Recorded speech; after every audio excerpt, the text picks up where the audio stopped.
Hello and welcome to the show. I am your host, Terry Ann Russell of Sacred Wellness. Each episode is a journey of self-discovery. We feature insightful conversations, healing practices, and wisdom to help you align with your soul's purpose. We have amazing guests today like Hannah, who will share her story. But first, I want to say a quick shout out to my listeners in Queen Creek and Las Vegas, Nevada. You are my top listeners this week. So thank you for always supporting us. Hannah is an award-winning holistic healer, grief educator, and global best-selling author. She's authored 6 anthologies, and she supports others by helping them navigate grief of chronic illness, pet loss, or losing parts of yourself after trauma. She says it's not about fixing someone, it's about helping them remember we're never broken.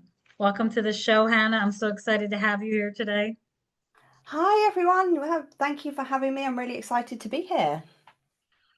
Let's jump right in because we have a lot to cover. I know I want to share with my listeners first from the beginning, share a little bit about your own spiritual journey, how it started, and how you got involved in heart healing and Reiki. Wow, yeah. My life has just been kind of one whole spiritual healing journey, really. It all started back when I was only 13 and my father passed away very suddenly from a heart attack. And he was only 50 and it was very unexpected. And that kind of rocked my world and my faith and made me question everything kind of and sent me off the rails a little bit. And then it led me down to studying psychology at university. And then that was in 2008, right in the middle of the big financial crash. So I kind of then lost my way just trying to make ends meet for a while. And then I had a really profound spiritual experience, and one that I really wasn't expecting, when in 2016 I broke my back in a car accident. Wow. But actually, it was one of the most kind of serene and enlightening moments of my life. Like, because as soon as I felt that car was, um, kind of, I felt the steering wheel, and I knew that there was nothing nothing I could do. And I just said a prayer, and I put my faith in the powers that be, and I said, whatever's going to happen is going to happen. Just please watch over me. And that literally felt like, it must have only been seconds, but it felt like minutes, and it was such a serene, calm moment. It was quite profound, but that left me with lasting injuries and suffering with chronic pain.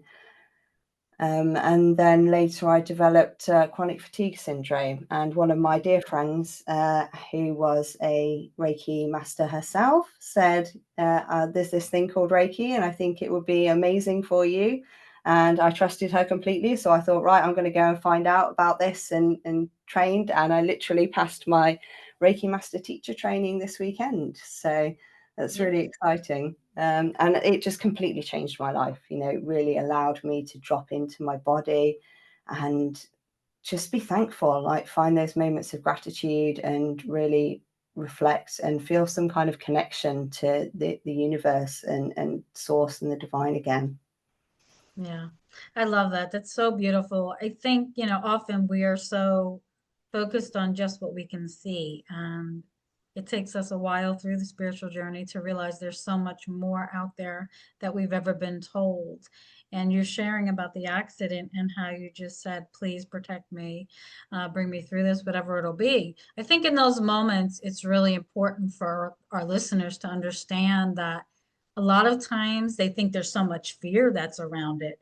But honestly, the peace and the love and the support that you feel within your body from the universe, God, your angels, your guides, that peacefulness, it enters you. It's so hard to put into physical words to have others be able to understand it if they've never understood it. You know what I'm saying? Yeah, it really was. It was one of the most kind of peaceful, stillest moments of my life, when all this chaos going on around me, and I just felt completely at one with everything. It was really, really profound. Yeah, I love that. So thank you for sharing that. Often we talk about grief, and I've been through my own. I feel like my journey has been lifelong also. I don't know what I set up before I came in here. I always say like, but I'm ready for it to be done. I'd like to have a peaceful next 30 years of my life before I leave this planet. But grief could feel really heavy, and it's like almost like this with me, when my son passed, it was like someone was sitting on my chest. And because I knew what I knew, I understand what that was, but I had never physically felt grief like that before. I had grandparents who had passed in their 80s and 90s. And so that was kind of, you understood that was going to happen, but I didn't feel the physicality that I felt when my son passed. And I think about the heart so much love is there, right? No matter who it is. But for me, it was the physical aspect of that. Can you share a little bit how Reiki helps you lift out of that weight of grief if you're feeling it in your body, if you're feeling it in your emotions or any of your fields? Yeah, I think for me it was like a fog. It was just like being lost in this really thick fog and kind of trudging through almost like a quicksand, or like when you're kind of stuck in the mud and it just everything just feels heavy and you just feel lost and confused. And I think Reiki just really helped me be in the moment again. And that's something that I really struggled with kind of after grief, because I was always thinking like what's going to be in the future and worried about the past, and then so kind of like lost in the past and scared for the future that I really wasn't living in the present at all. And Reiki really helped me just kind of be in that present moment and just be able to sit with my feelings, notice where these feelings were coming from in my body, and then slowly start to shift through them and allow myself to feel them instead of kind of putting up a wall to stop Mhm. myself. And I really think that's one of the most important things. And whatever you're feeling in grief is the right thing to feel for you, because you can be in grief and you can feel joy at the same time. And it's okay to be angry. It's okay to be sad, and it's okay to be all of those things all at the same time. And Yeah. I think that was a really hard thing for me to kind of get my head around, and then just allowing myself to meditate and to connect to something more than just me was really, really healing. Yeah, I talk about the stages of grief often, and I don't think a lot of people they view it as like linear. Well, I'm going to go through this stage and then I'm going to get to the next one, because we are very analytical beings, right? We're Yeah. taught logic before anything else, so we're looking at it as if it's almost like a job where I'm going to go through this stage and then I'm going to go through this stage and then I'm going to be done. And honestly, I can tell you from my journey, for me, I don't know that I'll ever be done with grief. It's something that's ongoing. It's been 6 years since I lost my son. And since my son, I've lost, my dad, my mentor, my ex-husband. So many people have left, and it's really allowed me to view death sort of as this cycle, right? It's allowed me to open up to understand the bigger picture of what it all is and why we're all here. For me, for my journey, it's been more of this understanding. But I can only imagine being 13. My daughter was 13 when she lost her dad. And you already have so many big, heavy emotions that are going on within you being a teenager, and then having this added. Do you want to talk a little bit about how that was for you? Because I'm sure, like me, back then, nobody really talked about grief or how you could really move through it. No, I think even now, still today, it's something that we don't talk about enough. And unfortunately, it's something that everybody's going to go through at some point in their lives. And by talking about it, it doesn't make it any less worse, but it almost kind of softens it. Just being able to express your feelings is so important. And I know I really struggled because I didn't have anybody to talk to then, and I was just felt like I was kind of navigating this all on my own. And since then, I've lost other friends, other family members, parts of myself. And you're completely right. Grief isn't linear. It's like a cycle. And when I developed chronic fatigue syndrome and I was grieving for the loss of the life I thought I was going to have and all these things I used to be able to do, it really took me back to feeling like that little 13-year-old girl who lost their dad again. And, grief is such a funny thing like that. I think it's like waves, you can be just sailing along the ocean absolutely fine. Then all of a sudden something will happen and it'll just crash back into you again. And it's something that we don't ever get over. I think that's, quite a kind of damaging thought that society has. It's like when grief enters our life, we learn to live with it. It's here to stay. Mhm.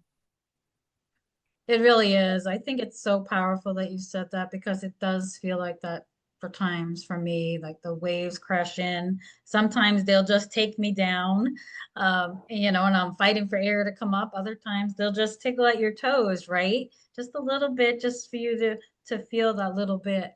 But it's so powerful, I think. And then the other thing you mentioned that I want to touch upon, which I think is really crucial, is the death of the identity of ourselves, because we all have this vision of how we think our life should be or how it should look based on what we've been told, the limiting beliefs that we each carry, how we were raised, our religion. So many different things go into molding us for these people to be this life that really is not ours, but is given to us through an outside source. And I think when you start this spiritual awakening journey, you're beginning to understand that it's not about what's outside, it's about what's inside, and acceptance and surrender and all of these things that flow into it. So I've been through many death and rebirths. Um, One of the last ones I always remember was so powerful because it was almost as like these identities were being pulled off of me, but that's all I had ever known. So it was very Mm. painful for me to be able to let go of that existence that I already knew, because I knew where I was going and I knew I was going through this process of this unlayering and this death. But I'm going to tell you that that's not always an easy process to go through. Wouldn't you agree? Yeah, completely. And I think acceptance is one of the hardest things around grief. And, it's something I really struggled with and have done, for a lot of my life. It's over 20 years now since my father passed away. And, that grief just has lived with me through my entire adult life.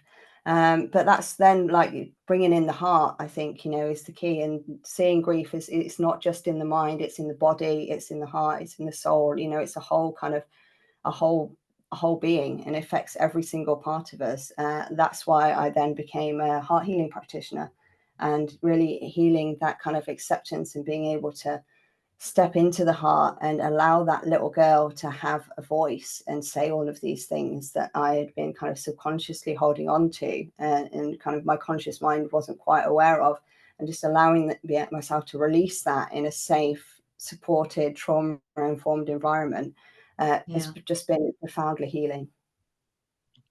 It sounds like it. For me, I was always told that I was so deeply emotional and sensitive. I felt things so deeply. So I had a lot of fear around actually feeling deeply. I view it as a gift now, of course, but in the beginning, I did view it as a curse because I didn't want to feel all of those things that I was feeling. And I think as a child, you have so much going on. If you don't have the support, I know I didn't have the support of people who understood me. It was pretty much just a judgment of you're too sensitive, you need to let it go, right? But when you learn to understand that you can be sensitive and you can have an open and healing heart, the world shifts and changes around you. I want to talk a little bit about your books because I think that falls right into it. You've launched 6 powerful anthologies. Um, the process of healing the heart is one in and of itself, separate from grief, separate from any other healing that you'll ever do. I describe it as, because the heart is so intricate, right? It's so magical and mystical, and it's still very much misunderstood. So I want to talk a little bit about what inspired you to create these 6 beautiful anthologies. I think it's just like when you're going through your life and it's just your life, it's just normal for you. And then I think speaking to other people and realizing that they were finding inspiration in my words and through my story. I felt like I really wanted to share that. I've always loved books, and there was a little girl that always dreamed of writing a book. So when these opportunities came along to take part in these anthologies, I just felt a calling, to kind of like a divine nudge almost, that I needed to share my story, and that there were people out there who I could touch and help by sharing this story. And it's been profoundly healing as well. It has been very painful going back to those parts as well, but it's healed me in ways that I never kind of really imagined. And I did actually take part in one with my fellow heart healing practitioners called When Hearts Heal. And that one, I dive deep into the heart of grief and exactly how heart healing really helps you kind of move through grief and allow you to accept it and learn to live with it rather than fight against it.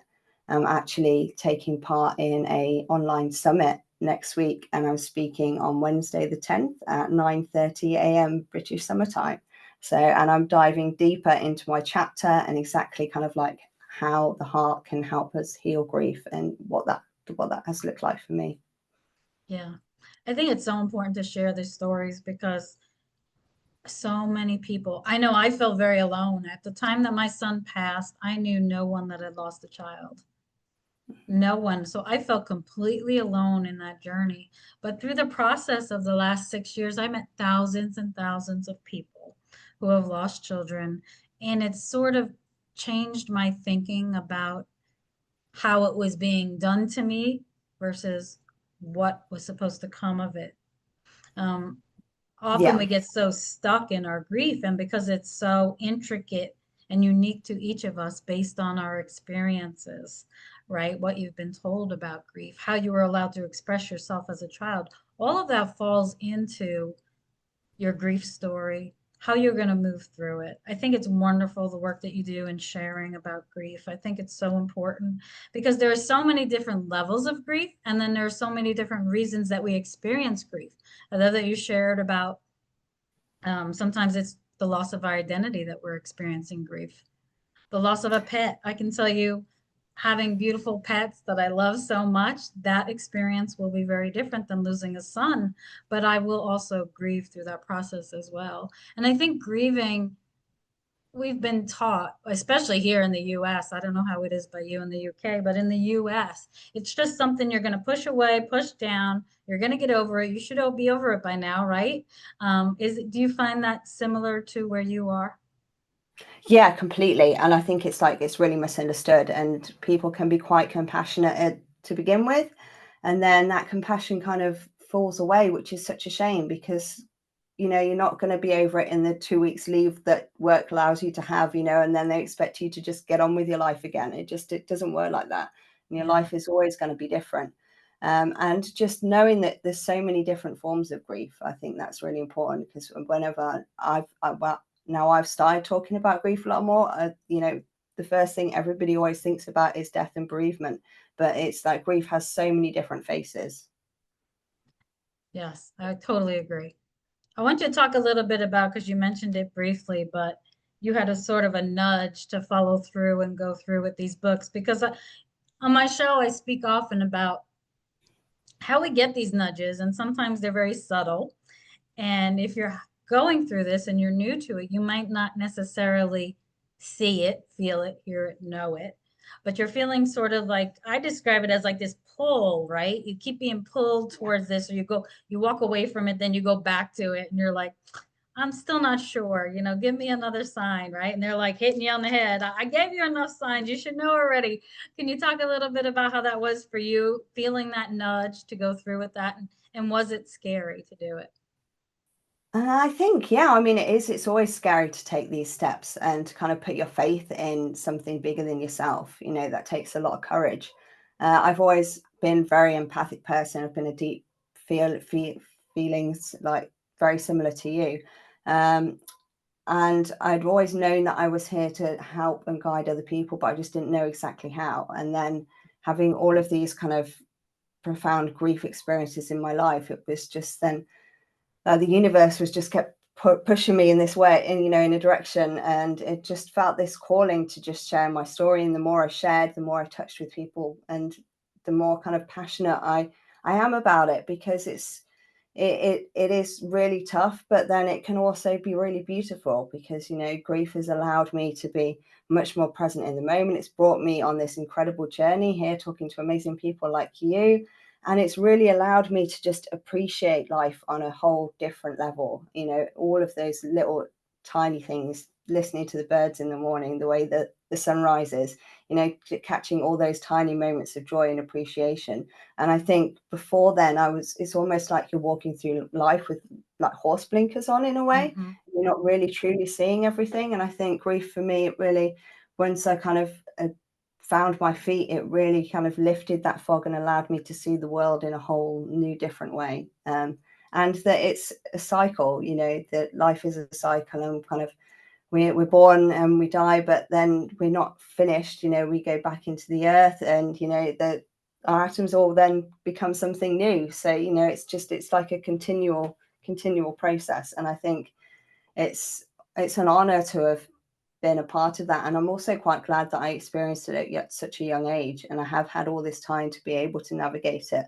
Because I think the longer you go without experiencing grief in your life, I think the harder it is for you to navigate. Yeah. And it's getting talked about more. And I am so grateful for people like you that are out there showing up, using your voice and sharing your experiences, because it does make you feel like you're not alone. One of the reasons I created this channel was because I felt alone in my process of the spiritual awakening. I mean, in the beginning, and even as a child, you don't really understand what all of this really means. And I had gifts and abilities. And I remember after my son passed, he told me that there would be beauty that would come of this pain. And I was like, how could there possibly be any beauty that would come from this pain? This pain is the worst pain I've ever experienced in my life. And he said, just wait and you will see. And I have had beautiful experiences just like you. Just like you, I've met amazing people. I get to do amazing things with my life. I get to share my story. I get to write. And for me, writing has been so cathartic. Did you find when you went through the process of writing the different anthologies that it was very cathartic for you? Yeah, completely. I mean, I've always been quite an avid journal writer anyway, and it's for me, it's been a way to just kind of express your feelings in a free, non-judgmental way. And especially when I was going through that at that young age, and I didn't have anybody else to talk to, I had the pen and the paper, and I had God, and I had, you know, so I could have those conversations at least with somebody. And I think, you know, I did feel very alone, and I think that's another reason why I want to do this, just to and let people know that you're not alone, and there are other people out there who have experienced similar things or have been through something different, but it's put them in a place that feels exactly the same, you know.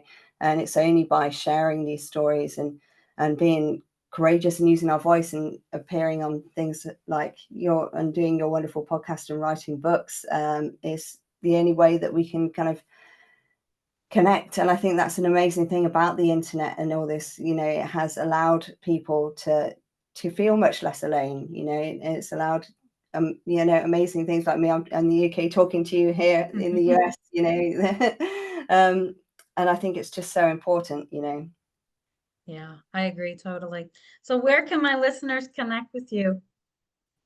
Yeah, you can hunt me down on social media. Hannah Darby, I'm on Facebook. That's Healing with Hannah Darby. I have an Instagram account as well, Healing with Hannah D. And I have a website, which is www.healingwithhannah.co.uk. Okay. And no question is a silly question. I love hearing from people. And um, I think, you know, one of the most important things about grief is to have your grief witnessed. And by allowing yourself to open up to somebody else, it can be so much more healing than anything else that Yeah. you can ever do, really. Yeah, I totally agree. Thank you, Hannah, so much for coming on today and joining me on my show. I look forward to meeting with you again and connecting. You're a beautiful soul. I'm so grateful for the work that you do and the work that you share. So thank you. Oh, thank you so much for having me. It's been an absolute pleasure chatting with you, and I really hope your listeners have enjoyed this conversation. Thank you.